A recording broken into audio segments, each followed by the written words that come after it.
I mean, you're thick, single-digit body fat, shoulders are wide, but what about the leg? Here's a picture of my legs 3 years ago, back when they looked like twigs, and here's a picture of my legs now. I went from chicken legs and skipping leg day to building strong and aesthetic legs that somewhat match my upper body, and all of that in less than 3 years. That's my boy. And in today's video, I'm going to show you exactly how I did it. Now, before we jump into the exact exercises that blew up my legs, let's go over my training split and how often I train them. I currently train 6 days a week, and my split looks something like this. On day 1, I like to do chest, biceps, and shoulders. On day 2, I like to train my legs and my abs. And then on day 3, I do back and triceps, and then I rest, or I would do cardio and abs, and then I would repeat it all over again. And yes, I only train my legs once every 4 days. And the main reason is because that's what I've noticed gives me the most growth while allowing me to recover properly. Now, before we get into the exercises, let's break down the different parts of your legs. Now, your legs are made of your quads, and these are the muscles in the front of your thighs. They're responsible for knee extension and giving you that thick, powerful look from the front. And then we have the hamstrings. So the hamstrings run along the back of your thighs, and they give you that thick, powerful look from the back. And then after that, we have the glutes, which are one of the largest and strongest muscle groups in your entire body. And then after that, we have the adductors. These are the inner thigh muscles, which are often forgotten, but they're also really crucial for leg thickness and stability. And last but not least, we have the calves. And let's be honest, nobody wants to look jacked from the top, but with tiny ankles. So you need to train them consistently. So yeah, this video is going to be split up into 3 different parts. First part is going to be the exact exercises that help me blow up my legs. Second part is going to be about key tips that you need to keep in mind to maximize your leg growth. And last but not least, we have part number 3, which is going to be about nutrition and recovery. So let's jump in and go over the exact exercises that help me blow up my legs fast. And exercise number 1 for the quads is going to be hack squats. If you want to build big and thick quads, hack squats are one of the best exercises you can do. And the biggest tip I could give you for hack squats is to place your feet lower on the platform, because this is going to put more emphasis on your quads and less on your glutes. But here's how I like to do them. So first thing I like to do is to set my feet shoulder width apart and a bit lower on the platform, like I said, to really feel my quads more than my glutes. And from here, I make sure I keep my back as flat as possible, and I also like to brace my core to avoid injuries. And from here, I lower as deep as I can, and I like to pause for 1 to 2 seconds at the bottom to really feel the tension on my quads. And after that, I drive through my heels and explode back up. And for these, I do 2 to 3 sets to failure while really focusing on the tension and the depth. If you don't have a hack squat machine, don't worry, there's a few other alternatives that you can do. The first one I definitely recommend would be Smith machine back squats. And the reason why I recommend Smith machine back squats is because they have that added stability, so you can really focus on targeting your quads. And if you don't have a Smith machine, that's also not a problem. You can do barbell back squats instead. But what I don't like about barbell back squats is that it doesn't have that stability, so you have to focus on staying stable while performing the exercise. And now we move on to exercise number 2 for the quads, which is going to be leg extensions. Now, the best tip I can give you for these is to pause and squeeze at the top for 1 to 2 seconds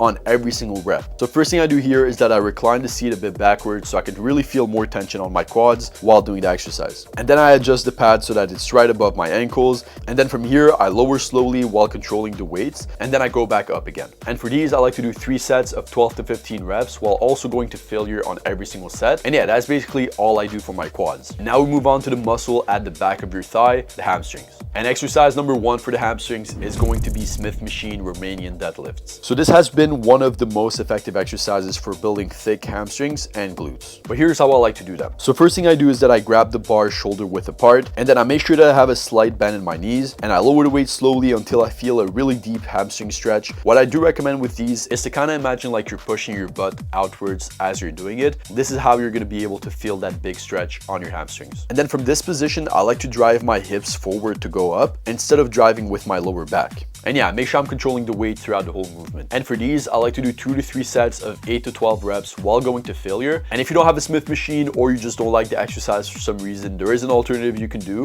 and that is dumbbell RDLs. It's basically the same exercise, same technique and everything. The only difference is it doesn't have that same stability, which is why I prefer Smith machine instead. And this honestly has been my favorite exercise to really isolate the hamstrings and feel that stretch and contraction. Here's how I like to do them. them. So first thing I like to do with the seated leg curls is lower the pad against my legs as much as possible so that they're really fixed in place throughout the whole exercise. And then from here, I make sure I sit with my back flat and I curl my heels toward my glutes and squeeze as hard as possible. Once I'm in this position, I pause for 1 to 2 seconds, and then I slowly return to the start while controlling the weight. And for these, I like to do 3 sets of 10 to 12 reps while going to failure. And if you don't have a seated leg curl at your gym, it's fine. You can do lying leg curls. The only reason why I prefer seated leg curls is because they've been proven to build more muscle over time. And yeah, that's basically all I do for the hamstrings. And now we'll move on to the muscle that almost everybody forgets to train, the adductors. And for this part, I just do one single exercise, and that is the hip adduction machine. So if you want that thick look from the front, you need to be doing these. And here's how I like to do them. So first thing I do is I make sure that I'm sitting upright with my back flat. And then from here, I like to set up the machine at the widest level possible so I can really get that full range of motion. And then from here, I drive my knees together and I make sure that I squeeze my inner thighs at the top for 1 to 2 seconds. And then I control the way back down to the starting position. Now for these, I only do 3 sets of 12 to 15 reps to failure.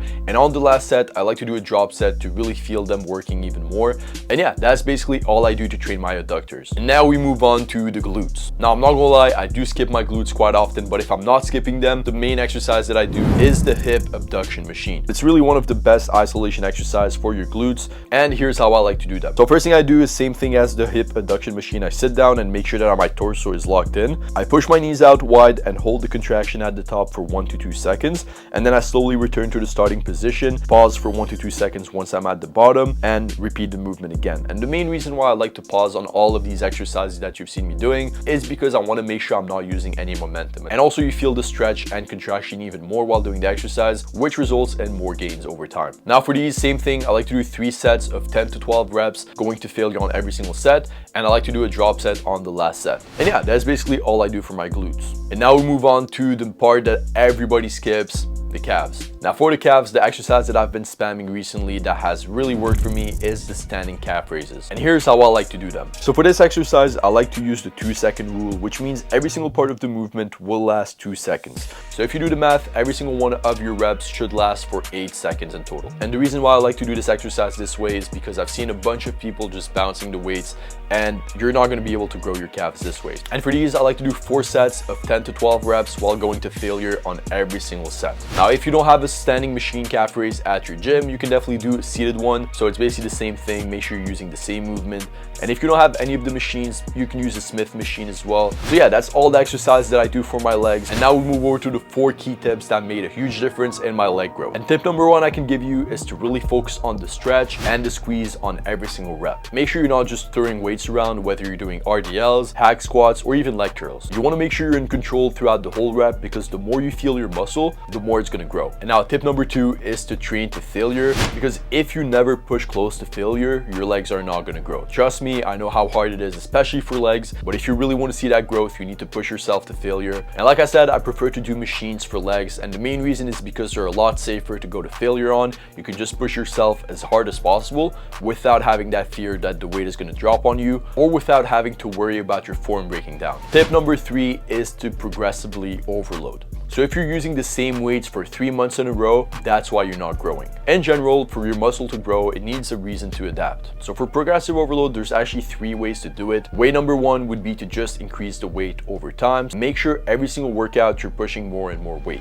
Way number 2 to do it, if you're not able to push more weight, would be to try and do more reps. And the last way to progressively overload would be to slow down your tempo. You know, whenever you're controlling the weights, it is going to feel harder. If you watch my video with Mike Israel, you've seen me curling the 10 pounds. And trust me, because I was controlling the weight throughout the whole movement during that workout, it felt like I was just lifting 40 pounds instead of 10 pounds. So yeah, make sure you're progressively overloading if you want to build more muscle. And now tip number 4 is to recover properly. Your legs definitely need more time to recover, and I've noticed this from personal experience. So make sure that if you're sore, skip leg day, all right? It's probably the only time I'm going to recommend you to skip leg day, and that is because if you do hit legs on that day, you're not going to be able to build as much muscle as possible. So make sure that you're sleeping enough and that you're recovering properly, which which brings me to point number 3 that we're going to touch on right now, which is nutrition and recovery. Obviously, training is important, but if you're not recovering or eating right, your legs are never going to grow regardless of how hard you train. Which is why I recommend every single person watching this video to sleep at least 7 to 9 hours depending on your sweet spot. And sleep is probably the most important thing, to be honest, because this is where your body recovers, releases growth hormones, and rebuilds muscle. And if you're in a caloric deficit and you're wondering why you're not able to grow your legs, that's exactly why. You're not giving your legs what they need. And here's what worked for me. So first thing you want to make sure you're doing is that you're in a caloric surplus to be able to build muscle effectively. And that means you need to eat 300 to 500 calories above your maintenance, and also make sure you're eating at least 1 gram of protein per pound of body weight to be able to build muscle effectively. And also, when it comes to legs, I definitely recommend you have a carb-loaded meal before going to the gym, because that's what's going to give you energy to push through all of those exercises.